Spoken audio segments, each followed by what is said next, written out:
I didn't want to have to do this, but I'm telling the story. Hi friends, it is Johnny back with another video, and today we are doing another story time. This time we're talking about the time that a red velvet yodel almost killed my cousin. That's it. Let's get into it. First of all, happy Pride, because this is the story time for Pride Month. I figured this would go good considering it's the anniversary of it, you know what I mean? Like, it happened in June for my birthday. And why not have this story time come out in June? So yeah, let's just get into it. This story took place about 6 years ago now, honestly, the year that I came out. And so, as such, my cousins and my friend wanted to be supportive of me coming out and everything. So for my birthday, they took me to dinner in the Village. If you've never been to New York, just know that the Village is kind of like the gay and goth mecca of New York. Instead of taking the train like usual, my cousin decided to drive us. So when we get there, he parks about a block and a half away from the restaurant. We go inside and our table isn't ready yet. So we were stuck waiting, and they tell us, oh, you could sit by the bar. But there was only one seat. So my other cousin decides to sit at the bar, and we're all just kind of standing around joking and stuff. And my cousin at the bar doesn't seem to realize that he is being hit on. My cousin's very straight, but the silver bear of a man decides to sit next to my cousin and start kind of like flirting with him. And the entire time we're dying laughing because my cousin's completely oblivious to the fact that he was being hit on. Even to this day, I think he's still pretty oblivious to the fact that he was being hit on. So, if he's watching this video now, yeah, you were being hit on. Surprise! I felt bad for the man because, like, obviously he wasn't going to be successful in his flirting, but I felt even more bad for him because of the fact that, like, my cousin was just that dense in not even understanding what was happening, so he couldn't even reject him, like, politely. He just, like, was being like, oh yeah, cool, yeah. Oh, you got more of that in your house? Cool, that's nice. That helmet looks so manly. Thanks. But we finally get seated, and again, it's in the Village, so everyone there was pretty much a part of the Alphabet Mafia, and so our waiter was very attentive. Everyone else was like, oh, you need more of this, you need more of that. When it came to me, he like, oh, do you want more water, sweetie? Do you want some of this, sweetie? You know, like, saying sweetie, like, anytime he was talking to me, but everyone else was like, oh, do you need more of that? So my friend Judy is there like, oh, I think he's flirting with me. And I'm like, Judy, he asked me if I wanted water. How's that flirting with you? You're on the other side of the table. Honey, no. Like, if he's flirting with anybody, it would be me. I have horrible self-esteem, okay? Just know that. So I didn't think that was a thing. I was like, And, you know, in school I got pretend hit on a few too many times. If you know what that is, you know what that is. But anyway, we're all enjoying ourselves. We're joking around, having a good time. And it comes to dessert. They sing happy birthday. They bring out these red velvet yodels. And can I just say, they were amazing.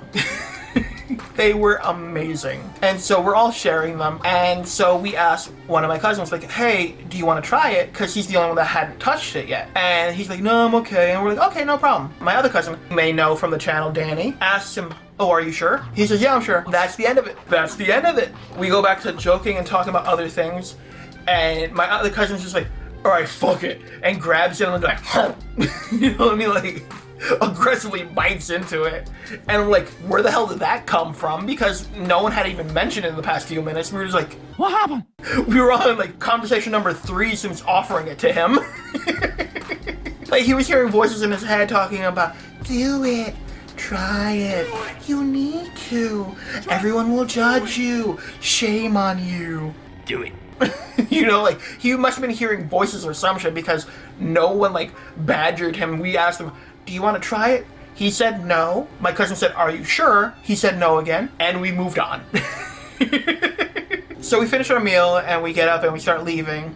And we're walking down the block, and the cousin that I was already flirted with and didn't want to eat the red velvet yodel does the most dramatic thing I've ever seen in my life, and I went to school for acting. He just abruptly leans against the wall, all dramatically, looking like he's about to, like, say some kind of soliloquy or some shit, looking lost in thought, and he's like, I didn't want to have to do this. Call me an ambulance. And the Oscar goes to...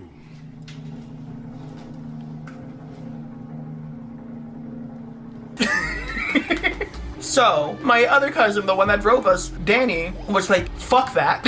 Literally said, fuck that. You're getting in the car and we'll take you to the hospital ourselves. Okay. So now we went from celebrating my birthday to running someone to the hospital.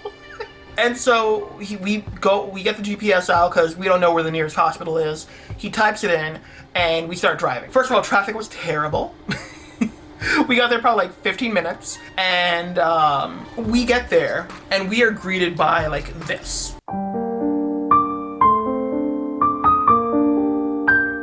Some old, decrepit, abandoned building that didn't even look like it belonged in the city at that moment in time. Like, it looked like we stepped back in time and somehow, even back then, it was still decrepit.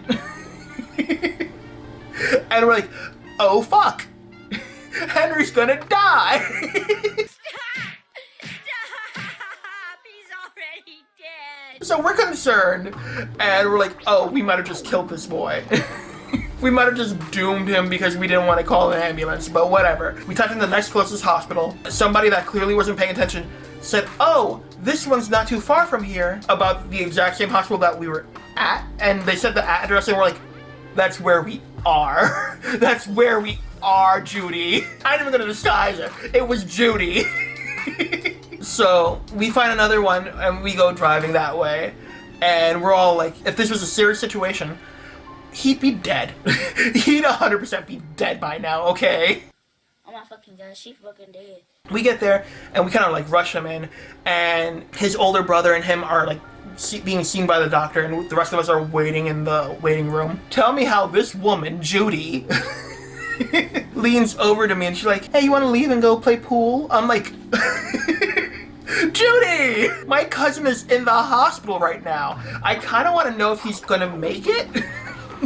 I kind of want to make sure that he's alive and he's doing okay, you know what I mean? Like, I don't want to just up and leave and they come on like, where did everybody go? Sorry, we're playing pool! Like, on the phone and shit. I can't hear you, we're having a good time! Did he die? Like, no, I want to make sure he's gonna be okay. Like, I'm gonna stay here until I know, hey, he's good to go. And she's like, I guess, fine. I'm like, what do you mean? What do you mean, I guess? Judy! So we're still waiting and waiting, and she brings it up like 2 or 3 more times. She's like, are you sure you guys don't want to go and play pool? Like, no, I want to make sure my cousin's alive. It was kind of dramatic, you know what I mean? Him just being...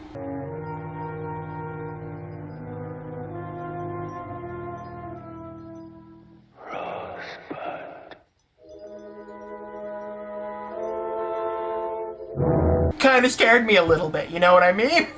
It was more dramatic than this. So he finally comes out and we're all like, are you good? What happened? Like, what did they say? It turns out, right, this boy, it turns out that he overate. That was it. He overate. And he, to this day, he still tries to pin the Red Velvet Yodel and Danny for the situation. And we're like, first of all, it's not Danny's fault. Second of all, it's definitely not the Red Velvet Yodel's fault either. It's the fact that he ate like an entire ass chicken and waffle meal with a waffle like that damn thick, okay? And like that big, with like half a deep fried chicken on top of it, covered in syrup. It wasn't because of the Red Velvet Yodel, and it wasn't because of Danny. It wasn't anyone's fault. But the fact that he overate. And he's still like, that Red Velvet Yodel, man. But yeah, no, that Red Velvet Yodel, man, that was, she was good. She was good. I want to go back. If you're ever in New York, try the cafeteria. It was really good. If you see a 1-star review talking about how he almost died from a Red Velvet Yodel, no, it's probably my cousin, and just ignore it. The food is really good. You won't die. But yeah, that was the time that my cousin almost died from a Red Velvet Yodel. I hope you guys really enjoyed this story because I really enjoyed telling it. Don't forget to like, share, subscribe, and bing bong the ding dong down below to be alerted when I make a new video. And until next time, bye! And you know, if you decide to eat something after saying no and everyone drops it, don't blame anyone but yourself. Don't do it. It's not your brother's fault. It's not your cousin's fault. It's not your friend's fault. It was on you. And hey, at least he didn't die.